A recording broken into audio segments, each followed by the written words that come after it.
Salut à tous et bienvenue sur GTV, on se retrouve pour une vidéo fleuve consacrée à l'éveil psychique, la guerre mécanique.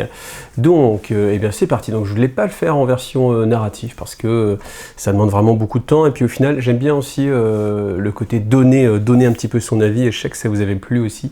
Donc on va y aller. Hop, je passe un petit peu les premières pages et puis on va aller directement vers le début de l'histoire. Alors, vague de puissance. Qu'est-ce qu'on vous apprend? On vous apprend que bien entendu, l'ouverture de la cicatrice Maledictum est une malédiction pour tout l'Imperium et aussi surtout pour l'Adeptus Mechanicus, parce que l'Adeptus Mechanicus en fait a basé vraiment sa puissance sur tout ce qui est réel, concret, physique, mathématique, et bien entendu l'ouverture de la grande faille et la perturbation des lois physiques, et bien du coup ça va vraiment à l'encontre du dogme de l'Adeptus Mechanicus, ce qui fait que bien entendu leur puissance en fait va s'amoindrir. Sans compter qu'en fait ils sont perpétuellement à la recherche de nouveaux standards de construction standardisés, les fameux STC, et s'il est de plus en plus difficile de voyager à travers la galaxie, et bien automatiquement il est de plus en plus difficile pour eux de remettre en fait la main sur ces technologies perdues. Et puis bien entendu en fait, étant donné que l'Imperium c'est une multitude de mondes qui sont liés les uns aux autres, et bien forcément l'influence du Mechanicus et puis de Mars en priorité, là on va vraiment s'accentuer sur Mars, et bien du coup va perdre en fait de sa puissance. Et puis vous savez bien sûr, si on perd de la puissance, ça ne va pas. Donc première chose, l'Adeptus Mechanicus, et Mars en l'occurrence, a peur de perdre en fait de la technologie et aussi a peur, et ça c'est assez intéressant, que certains mondes en fait fassent sédition. Et c'est vraiment une des premières raisons en fait.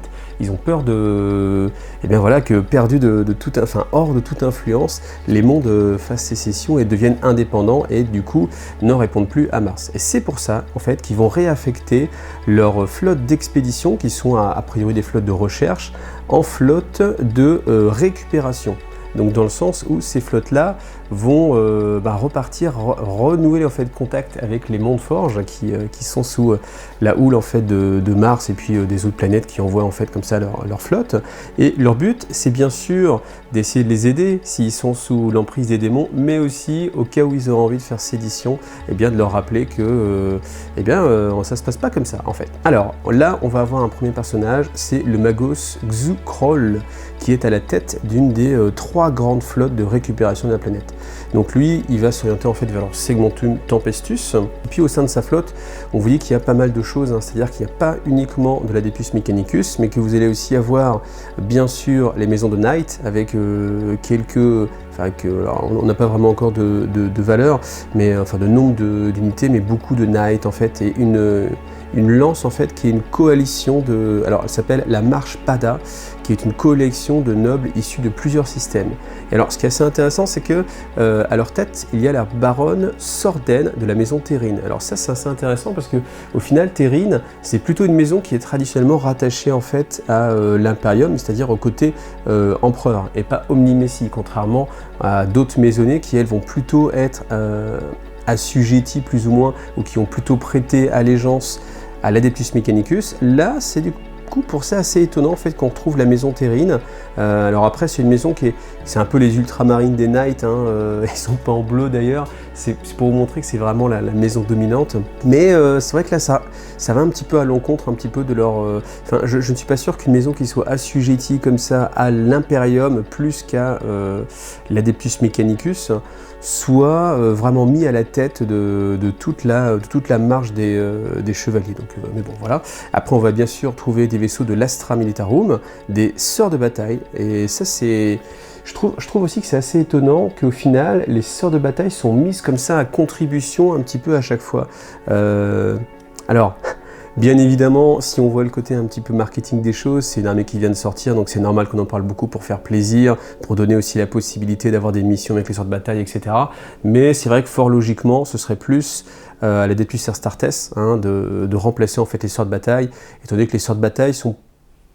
Après, leurs pouvoirs peuvent être quand même intéressants parce que c'est vrai que leur ordre a pour but de lutter aussi contre le chaos, mais l'hérésie, mais c'est vrai que c'est un petit peu étonnant. Et puis d'autant plus qu'en fait, ils vous disent qu'il n'y a pas d'Adeptus Astartes avec eux, donc je trouve ça assez étonnant. Alors, bien sûr, le voyage warp est rendu très difficile parce qu'on a une époque où et en fait, ça aussi c'est quelque chose que je trouve un petit peu too much parfois, c'est que à chaque bond en fait dans le warp, hein, qui sont que des micro-bonds en fait, parce qu'en fait on peut plus voyager aussi sereinement que c'était le cas avant la cicatrice Maledictum, et bien en fait il y a des tas de vaisseaux qui sont simplement perdus dans le warp, et vu le nombre de pertes qu'ils nous décrivent à chaque bond dans le warp, à la limite, c'est presque à se demander si ça vaudrait pas le coup de se restreindre en fait et de rester en fait en mode défensif. Et d'où le grand courage encore une fois de la croisade Indomitus. Et ça, je pense qu'on va en entendre parler assez fortement. Mais c'est vrai qu'il y a ce côté-là, ils en perdent tellement, et même les navigateurs en fait. Et les navigateurs, à chaque saut warp en fait, vous avez quelques navigateurs qui y passent, simplement qui donnent leur vie simplement pour ce saut warp. Et vu le taux de perte et vu la rareté en fait des navigateurs, je pense qu'à un moment donné, ce serait vite très peu utile en fait de lancer des croisades comme ça, même pour aller sauver des monts de forge ou récupérer en fait des STC.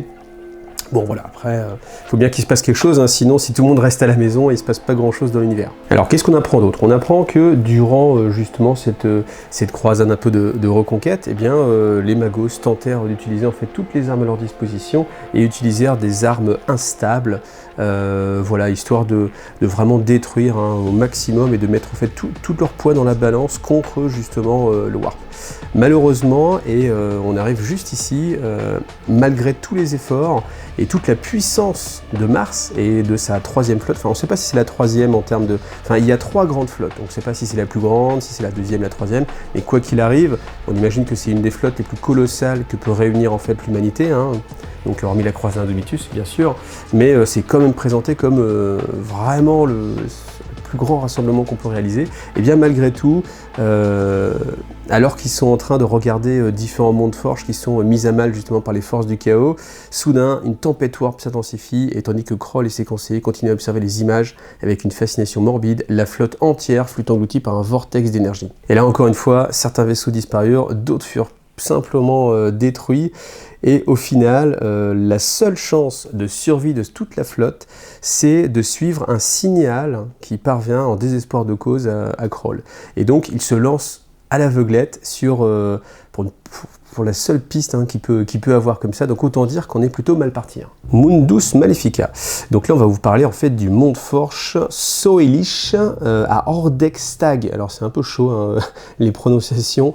Voilà, donc c'est un Mont de Forge en fait qui était assailli constamment par les orques qui venaient faire des raids pour avoir et des munitions et des esclaves.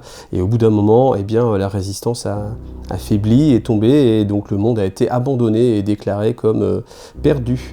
Et c'est à ce moment-là qu'une fois que les orques en fait sont partis ailleurs, parce qu'ils sont attirés bien sûr que par la guerre et qu'il n'y avait plus grand chose à y faire, et bien du coup des forces du chaos se sont implantées en fait.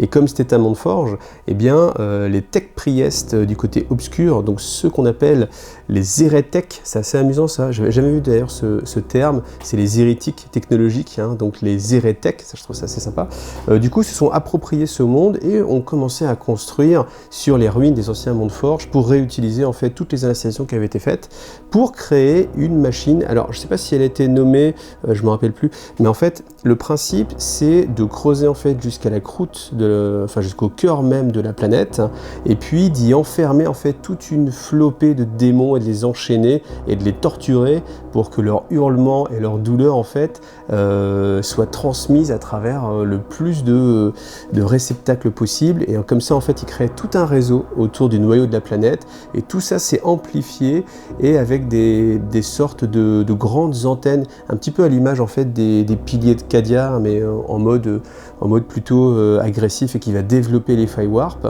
et bien de transmettre ça en fait, toute cette énergie démoniaque dans l'espace réel et d'augmenter en fait la faille de la sirène. Alors je peux vous la montrer maintenant parce qu'on est juste ici et ça me paraît intéressant de regarder cette carte là en même temps, et pour une fois je trouve qu'il y a justement un lien qui est assez intéressant et où on apprend un petit peu sur toutes ces failles là. Donc ça va se passer ici, vous voyez, donc vous avez Ordexphone, pardon, qui est un peu dur à prononcer, voilà la planète qui est dans le sous-secteur Soelish, qui est ici, et qui est en fait, vous voyez, à l'origine de la tempête de la sirène. Et en fait ce qu'on apprend, c'est que c'est justement les machinations de ce monde forge perverti, donc des hérétèques, qui est à l'origine, enfin le Mechanicus noir hein, si vous préférez, qui est à l'origine en fait de la tempête de la sirène, et que le fait que cette énergie en fait soit déversée de par le cœur même de la planète, et que cette planète tourne autour de son soleil, de son étoile, etc., crée en fait une sorte de tourbillon qui engloutit en fait bien sûr tous les mondes qui sont autour, même des mondes qui ont été sauvés de l'explosion de la cicatrice Maledictum, se sont trouvés après plus tard engloutis par la tempête de la sirène, et on voit en fait que le but c'est simplement de mener en fait la tempête et de la faire grandir jusqu'à Mars et jusqu'à Terra en fait. Donc voilà en fait le but de ces adeptes. C'est pour ça que cette carte-là, je la trouve assez intéressante et c'est pour ça que ça prend tout son sens que la tempête en fait ait cette forme-là. Voilà. Et je pense qu'au fur et à mesure du temps, vous voyez comme là on a appris ici le passage ici et le passage ici, là l'Empire Tau, etc. Je trouve que c'est intéressant parce qu'au fur et à mesure de ces tomes, il nous donne en fait comme ça des petites clés pour mieux comprendre en fait la carte de la galaxie. Voilà. Sous couvert bien sûr que la carte ne soit pas trop modifiée dans les mois à venir. Alors les technoprêtres, ou les hérétèques, on peut les appeler comme ça, j'aime bien ce terme, du coup pour se faire aider en fait dans leur entreprise et pour un petit peu mettre en place en fait leur pouvoir et pas être embêtés des fois qu'il y a des flottes d'invasion ou de récupération justement qui viennent, ont passé un pacte avec la maison Lucaris et alors là c'est pareil, Warsk je sais pas, je suis pas très fort, donc je sais pas, on va l'appeler Warsk, allez, on va dire Warsk, du coup qui est en fait le dirigeant de la maison Lucaris, qui est une maison bien sûr dévouée au chaos, une maison d'Imperial Knight, enfin d'anciens d'ex-Imperial Knight qui ont été pervertis par le chaos, et qui a su rassembler aussi quelques Dreadblade, donc c'est l'équivalent des Freeblade mais du côté du chaos, pour justement sécuriser en fait tout ce domaine-là, sous couvert que la planète lui était donnée, et en fait lui ce qu'il cherche aussi c'est à prouver en fait sa puissance et que sa renommée en fait de terreur aille jusqu'à Terra, tout simplement, et c'est ce qui le motive, et donc il a érigé une grande citadelle de plusieurs dizaines de kilomètres qui protège en fait le puits, qui est le puits dans lequel en fait on vient creuser pour aller jusqu'au noyau et puis mettre en fait ces démons là et faire ressurgir en fait toute leur énergie pour agrandir en fait la tempête de la sirène. Voilà, et c'est ici qu'intervient justement le signal capté par Kroll juste avant, et bien c'est justement en fait le résultat de cette énergie en fait qui est déployée en fait dans le Warp, parce que comme en fait ils se sont appuyés sur des constructions impériales, et bien en fait il y a des codes pervertis mais qui restent quand même à connotation plus ou moins impériale, et donc du coup ben, évidemment la flotte de Kroll elle détecte en fait ces signaux là, et une fois que ça a été un peu plus ou moins traité, passé à la moulinette anti-psy, on détecte quand même des signes de perversion par le chaos, mais des signes quand même impériaux, donc on sait qu'il y a un monde forge qui a été assailli, et c'est ce vers quoi s'en va Kroll. À cette pensée, une boucle récurrente de haine se manifesta à nouveau dans les sous-programmes de Kroll. Indissoluble, illogique, changeante, immonde, les pertes étaient inévitables et son plan mettrait en danger de vénérables Knights. Mais l'Omnimessie était avec lui, se disait-il. L'Omnimessie est le dispositif varlien. Donc, là encore, on va voir ce que c'est le dispositif varlien. Alors on revient quand même un petit peu sur cette carte, donc en fait ce qu'on vous montre ici c'est simplement les trajets des différentes flottes en fait de récupération. Donc voilà, celle de Kroll c'est la numéro 4, donc c'est celle-ci qui était partie vers Griffon 4, mais qui au final à ce point de trajet en fait a dévié pour aller justement à l'origine de la tempête de la sirène. Voilà. Après alors qu'est-ce qu'on apprend, donc c'est assez codé, mais là il y a un petit passage assez sympathique. Donc flotte de récupération, objectif rallumage des forges de la ceinture de Coris, axiome, donc c'est qu'on va faire purification par dispersion de particules zeta. Voilà, donc parce qu'en fait le Mechanicus a autorisé en fait l'utilisation d'armes antiques afin de justement éradiquer toute souillure du warp, et on vous dit après que la décontamination des effets de fureur rayonnante estimée à 373 années terriennes standard. Donc voilà, l'utilisation de l'arme, mais ça c'est typique hein, de l'Imperium et puis de ces temps-là où eh bien c'est pas grave si toute la population est détruite, c'est pas grave, si tout est détruit, c'est pas grave. On a le caillou stérile qui est la planète, on va le récupérer, on va reconstruire dessus, et puis les ressources avant tout, voilà. Mais du coup, voilà, on a les armes Zeta, qu'est-ce qu'on avait d'autre comme arme? On a aussi un dispositif d'incinération moléculaire des composants souillés par injection de magnaventilation, voilà. Donc quelque chose d'a l'air bien technologique. C'est ça l'avantage aussi du Mechanicus, c'est vraiment qu'on peut se faire plaisir avec des choses comme ça un petit peu sorties de nulle part. Technis Obligatus. Donc là, on arrive en fait à la confrontation entre justement la flotte de Kroll et puis les hérétiques sur la planète. Donc ce qui se passe en fait, c'est qu'on vous apprend que bien évidemment au sein de une organisation aussi grande que l'Adeptus Mechanicus, et bien en fait il y a des multitudes de sous-cultures et on va dire de sous-branches qui vont pas forcément aller dans la même direction. Et puis un petit peu comme je veux dire un petit peu comme les instances politiques modernes, hein, vous voyez, on n'a rien... Enfin si, du coup on a inventé parce que c'est le futur, donc voilà. Mais on va retrouver en fait des entités qui vont se tirer un petit peu dans les pattes. Et Kroll fait partie de ce qui s'appelle les dents du rouage. Et les dents du rouage, leur particularité, c'est de croire que...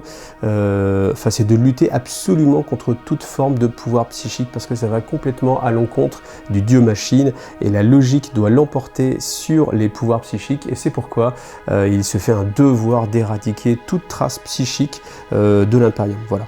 Et donc, le petit dispositif varlien, donc ça c'est un petit passage assez intéressant. Je trouve que ce livre il est vraiment plus intéressant que celui qu'il y avait un petit peu juste avant, par exemple sur les avancées en fait dans le fluff, hein, les choses commencent à se mettre en place, vous allez le voir. Donc en fait, comment le Dominus Kroll a réussi à avoir son dispositif varlien? Et bien en fait, lui-même ne le sait pas trop.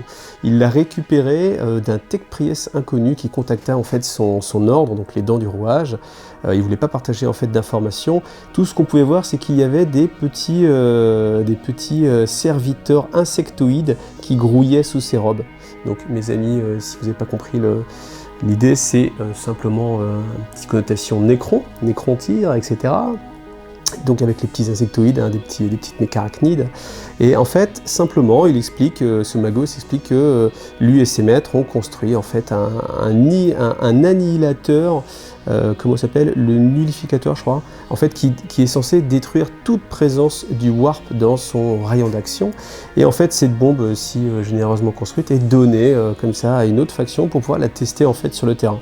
Et bien sûr, eh bien, les dents du rouage acceptent ce présent et puis prennent à leur charge d'aller le tester en fait, hein, sans demander ni quoi ni où est ni comment.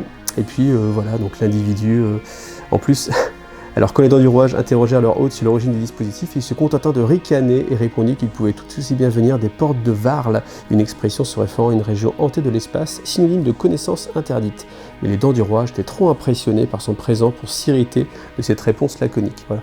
Bon, là encore une fois, je pense que les gars sont vraiment pas très méfiants, hein, surtout à l'époque du 41e millénaire, mais toujours est-il que Kroll se trouve en possession de ce dispositif, hein, donc a priori hein, créé par les Nécrons, pour aller justement lutter contre le chaos directement. C'est là où encore une fois je vous dis les pièces commencent à s'assembler. Et puis ce qui est assez intéressant, c'est que justement que les Nécrons vont utiliser l'Imperium à son avantage pour aller mener des guerres en fait qu'il n'a pas envie de mener lui-même, c'est tellement plus pratique. Donc comment ça se passe? Eh bien, ça se passe pas forcément très bien. Au début, le plan se déroule sans accroc, bien sûr, tout a été calculé. Le problème, c'est que dès qu'en fait, il rentre en fait dans la citadelle, eh bien, la citadelle, le Kisberg, c'est comme ça qu'elle s'appelle, eh bien, en fait, c'est une citadelle mobile avec des murs qui peuvent en fait changer de place, tel un labyrinthe en fait, et puis il y a plein évidemment de pièges, ce qui fait qu'au fur et à mesure, eh bien, les forces diminuent de plus en plus, et que Kroll en fait n'est plus capable d'aller jusqu'au bout pour poser en fait sa bombinette, et que du coup il se retrouve à devoir la laisser à un endroit qui n'est pas forcément l'endroit qu'il avait prévu à la base, mais bon, il le laisse avec quelques serviteurs qui se sacrifient pour la grande cause du Mechanicus, et puis il active simplement le dispositif à distance. Et qu'est-ce que ça nous fait? Phare de la corruption. Alors on va pas savoir tout de suite ce que fait la bombinette. Par contre, ce qui se passe, c'est que alors que Kroll est en train d'attaquer la citadelle et essaye justement de mettre en fait sa bombinette à l'intérieur, et bien de l'autre côté, il y a une force de Night qui est en train d'attaquer la spire résonatrice. Donc c'est cette antenne justement qui envoie des signaux à travers tout l'Imperium et qui fait a priori grandir justement la faille de la sirène. Et en fait, je vais passer assez vite parce que bon, qu'est-ce qui va se passer au fur et à mesure qu'il s'approche en fait de la spire? Du coup, il y a des démons qui vont apparaître. Et là, ce qui est assez intéressant, c'est qu'on a vraiment l'alliance en fait des 4 dieux du chaos, c'est-à-dire qu'on va avoir du Slanesh, du Tzeentch, du Nurgle et du Khorne qui vont venir s'allier et mettre en fait leurs différents côtés pour essayer de lutter justement contre les Knights qui viennent eh bien, détruire la tour. Donc grosse bataille, je vous passe les détails parce que ce serait c'est du classique. In extremis, dans un dernier sursaut, eh bien, le sacrifice de Sir Morgan a permis de faire gagner du temps et donc Sir Deckard enfonce dans son gantelet Thunderstrike du Knight errant dans la structure de la spire résonatrice et en détruit le système d'alimentation. Et voilà, ce qui fait disparaître en fait tout simplement la Firewarp. Donc je vous avoue que c'est quand même assez sympathique à lire, mais c'est vrai qu'à raconter c'est juste une bataille remplie un petit peu de détails. Donc je vous invite voilà, à faire pause si vous avez envie, vous regardez l'image et puis nous on passe à la suite avec Honneur et Obsession. Tandis que le Dominus Skrull attaquait simultanément plusieurs points de Keseberg, la baronne Sorden lançait un assaut frontal contre les portes de la forteresse. Car elle avait entrevu des visions de sorcellerie et d'assemblée de damnés. Alors ce qui est assez sympathique, c'est que, je n'ai pas parlé tout à l'heure, mais la baronne Sorden, en fait, elle s'est fait à charge de lutter contre toutes les manifestations psychiques. Cependant, elle est très à l'écoute des psycheurs assermentés impériaux et elle croit beaucoup au tarot en fait de l'empereur. Donc il y a ces petits côtés antinomiques justement entre ce vers quoi elle s'est engagée de lutter et ce qu'elle suit en fait tout simplement. Donc voilà, alors comment ça va se passer ce combat? Bien évidemment, au début, ça se passe plutôt bien. Donc là, on vous apprend qu'il y a à peu près 24 Knights qui sont envoyés, donc sous la représentation de 3 lances différentes. Donc les lances, hein, c'est un dispositif de combat de Knight. Et puis, au début, ça se passe plutôt bien, parce que ceux qui ont des armes à longue portée, pylônes à longue portée, dès qu'il y a un mur qui se rapproche d'un mur, et bien c'est ceux qui ont des armes à courte portée qui sont protégés à l'intérieur du dispositif, qui peuvent rentrer en action. Et puis, il y a tout un système de chevauchement en fait des champs de protection des Knights qui font que dès qu'il y en a un qui commence à s'affaiblir, et bien du coup il passe en retrait et puis c'en est un qui a eu le temps de se régénérer, qui repasse devant pour comme ça essayer d'essuyer un maximum le pilonnage sans perdre trop de terrain. Et donc bien sûr ils réussissent à surcharger les défenses de la porte et puis à arracher en fait la porte avec des coups de gantelets et les pieux, là, les canons sièges breakers, ça, comment on appelle ça, vous savez ce que vous avez sur le Knight, là, voilà, je vous mets une petite image, ce sera plus simple, ça c'est très sympa. Voilà, et alors qu'ils rentrent en fait dans la citadelle, et ben c'est là qu'ils s'aperçoivent aussi, à l'image de Kroll, que cette citadelle est vraiment extrêmement bien défendue, que les murs sont constamment en train de changer, qu'il y a des positions cachées, et il y a aussi bien sûr les Knights Renegades, les Chaos Knights qui viennent au corps à corps, et comme eux ils sont plus, vous voyez, on le voit un petit peu sur cette image là, je trouve que l'image là encore une fois est très très bien choisie, on voit qu'ils vont avoir justement la prédominance au corps à corps, et puis comme eux peuvent justement profiter de la défense en fait du Keseberg, et bien il apparaît assez vite que les forces de Sorden vont se faire décimer et qu'elles s'aventurent vers une défaite inéluctable. Donc même si son cœur brûle en fait de détruire un maximum d'hérétiques, elle sait qu'elle a quand même à charge une partie de sa maisonnée et qu'elle ne peut pas se permettre de sacrifier en fait comme ça en vain juste pour la gloire ses effectifs, donc elle leur donne en fait la retraite. Et au fur et à mesure qu'elle part en retraite, bien sûr non sans causer quelques pertes, et bien elle aperçoit en fait au loin, près de l'endroit justement où les forces du Mechanicus se battaient, une explosion d'énergie qui grandit, et au fur et à mesure que cette vague d'énergie en fait s'avance, donc on imagine qu'elle avance un petit peu lentement quand même, parce qu'elle attend de voir tout ça, et bien en fait dès qu'elle rencontre en fait un serviteur Skitarii, il se met en mode off, il est complètement éteint, il n'y a que ceux qui ont des attaquables qui réussissent à survivre, et en fait dès que ça touche aussi les Knights, et bien en fait ce qui se passe c'est que les ghosts à l'intérieur des Knights, donc là si vous voulez en savoir plus, je vous invite à aller voir la petite vidéo où j'avais fait à la sortie du Codex Imperial Knight, où justement on vous explique qu'il y a des esprits qui sont rattachés dans le sarcophage en fait du Knight, et que tous les anciens occupants en fait sont justement aussi à l'intérieur, et bien en fait ils sont tous vaporisés et l'esprit même du pilote est absorbé et détruit. Donc c'est-à-dire que tous les Knights en fait tombent, que ce soit ceux du chaos ou ceux qui sont impériaux, tous ceux qui sont touchés par ces ondes d'énergie en fait sont annihilés, et que toutes les forces du chaos présentes sont elles aussi annihilées complètement.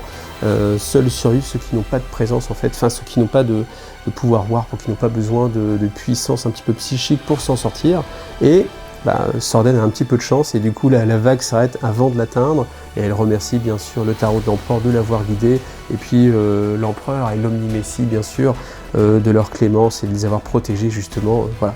Et donc au final quand elle se retrouve avec Kroll, elle l'interroge sur l'origine de cette vague d'énergie, elle dit mais d'où vient cette vague d'énergie, ça vient justement de votre position, est-ce que c'était le dispositif? Et en fait Kroll du coup est assez se perd un petit peu dans ses explications, il est un petit peu incohérent, et puis il dit bon, de toute façon c'est des pertes acceptables, et puis l'important c'est de triompher, voilà, on a reconquis le monde, enfin plus ou moins, hein, parce qu'on ne sait pas exactement encore ce qui s'est passé à l'intérieur en fait de la citadelle, et donc c'est à ce moment-là qu'elle comprend que la perte de tous les chevaliers, de tous les knights qui ont été pris dans cette aura en fait, sont justement le fait de cette bombe, et bien écoutant que sa rage en fait, elle attrape Kroll, et elle broie en fait toute sa partie inférieure et puis elle l'emmène dans son vaisseau, voilà, sans doute pour l'interroger un petit peu plus longuement, voilà, essuyant vers sa barge de débarquement sans tenir compte de ses hurlements ni des tirs insignifiants de ses Skitarii. Voilà, donc ça c'est pas très bien terminé pour Kroll. Et pendant ce temps-là, Kroll en fait envoie un signal nosphérique pour dire du coup qu'il a été capturé en fait par la maison de Knight, et donc du coup il faudrait envoyer des troupes pour venir justement le défendre, le reprendre, et justement sur son vaisseau amiral, là, le Regulus Prime, tout le monde se prépare à lancer l'assaut pour justement attaquer les alliés, les ex-alliés de la croisade des Knights, mais au final, les démons en fait prennent conscience que au sein du vaisseau Mechanicus, en fait, il y avait ce justement dispositif qui permettait de nullifier toutes ces énergies démoniaques, toutes les énergies du chaos, et donc se disent qu'ils sont, c'est leur cible prioritaire. Donc ils attaquent, et ils attaquent forcément en utilisant les magnifiques Firewarp. Donc en fait tout simplement au milieu des vaisseaux, et bien simplement des Firewarp apparaissent, et des créatures se déversent, détruisant tous sur leur passage. C'est dire quand même un petit peu la force en fait du chaos, hein.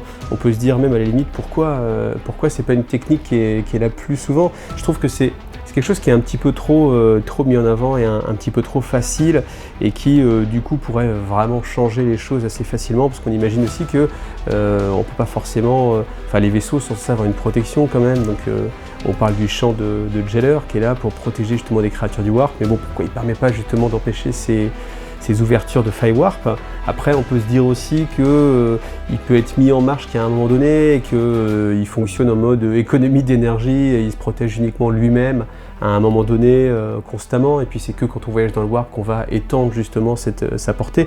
Maintenant, vu tous les désagréments avec les Firewarp qui permettent justement aux démons de se matérialiser directement sur la passerelle et de décapiter le commandement, je pense quand même que dans les procédures impériales et AdMech, il faudrait déclencher le champ de Jailer à partir du moment où il y a une bataille avec des démons. Voilà. Donc si je peux donner un petit conseil comme ça à Mars, je leur enverrai un petit email sur la nosphère. Mais bon, ce qui se passe ensuite, je vous en passe un petit peu les détails, mais bien sûr, les forces Skitarii sont submergées, voilà, et puis simplement dans un dernier acte, un des démons majeurs qui s'est matérialisé sur la passerelle donne simplement l'ordre à toute la flotte de se diriger au centre de l'étoile du système. Voilà. Fin de la flotte de Kroll. Voilà. Donc c'est une fin qui est assez abrupte en fait, et au moins il y a un début, il y a une fin. Je ne m'attendais pas forcément à ce que ça se termine aussi prestement, mais voilà, au moins il n'y a pas de... Ce que j'aime en fait dans cette partie-là, c'est qu'au moins on a vraiment justement, quand je le vois, je me répète, mais un début, une fin, et c'est pas... On vous dit, il se passe quelque chose, il y a un combat, mais on ne vous donne pas la fin. Oh, il y a un combat à nouveau, mais on ne vous donne pas la fin. Et puis au final, vous n'avez rien appris. Là, on a vraiment appris des choses. On a appris que les Necrons, en fait, viennent intervenir auprès du Mechanicus pour justement leur donner des armes permettant de lutter contre le chaos. Mais que, du coup, ça détruit aussi tous les serviteurs du Machine, parce qu'ils utilisent quand même, malgré tout, une sorte de pouvoir du War pour communiquer, ne serait-ce qu'avec la nosphère ou ce genre de choses. Et le champ nullificateur ne lui fait pas vraiment la différence entre le Mechanicus et la nosphère, on va dire, les Gaze qui sont à l'intérieur des Knights, et puis justement les forces démoniaques, etc. Donc voilà. Et puis après, on se termine juste sur l'écho de l'éveil. Voilà, dans cette partie, vous le savez, on met toujours en fait des petites brides comme ça de textes, voilà, qui ne sont pas forcément rattachés les uns avec les autres. Et puis on a quand même cette interrogation, justement, donc la baronne qui interroge Kroll et qui lui dit, bon, tu sais que tu as causé la perte de beaucoup de membres de ma maisonnée, c'était par ta faute. Et du coup, Kroll se défend, dit, oui, mais j'ai découvert une technologie qui permet de lutter contre le Warp et puis d'annihiler complètement, en fait, de purger toute la sorcellerie. C'est possible, ne prends pas pour une sotte, la sorcellerie sera purgée par le fer et le feu, et peut-être éradiquée. Oui, mais par l'Omnimécie, je jure que c'est vrai, il est possible d'en ajuster la tolérance. Nous le partageons avec la maison terrine. Vous pourrez anéantir tous les psys et tous les sorciers. Et du coup, bon, montrez-moi. Donc ça, c'est l'interrogatoire, hein, justement. Et comme en fait, il est possible peut-être... Alors on ne sait pas s'il bluffe ou pas, parce qu'il y a un passage où on nous dit que Kroll en fait ne comprend pas totalement en fait le fonctionnement. Est-ce qu'il est possible de diminuer en fait le fonctionnement de cette bombe pour justement qu'elle n'altère que les démons et pas les Imperial Knights? Eh bien, je ne sais pas. Mais en tout cas, peut-être que bientôt, on découvrira que la maison terrine a cette spécificité. Et comme vous le savez, je pense qu'il va y avoir en fait ce contre-coup, c'est-à-dire qu'avec la V8, on a vraiment le chaos, la Secretus Maledictum, tout réapparaît. Et puis, je pense qu'en fait, avec la V9 qui se profile, le fleuve va vraiment être très très riche, très intéressant. Bien sûr, je vous en parlerai en long, en large et en travers.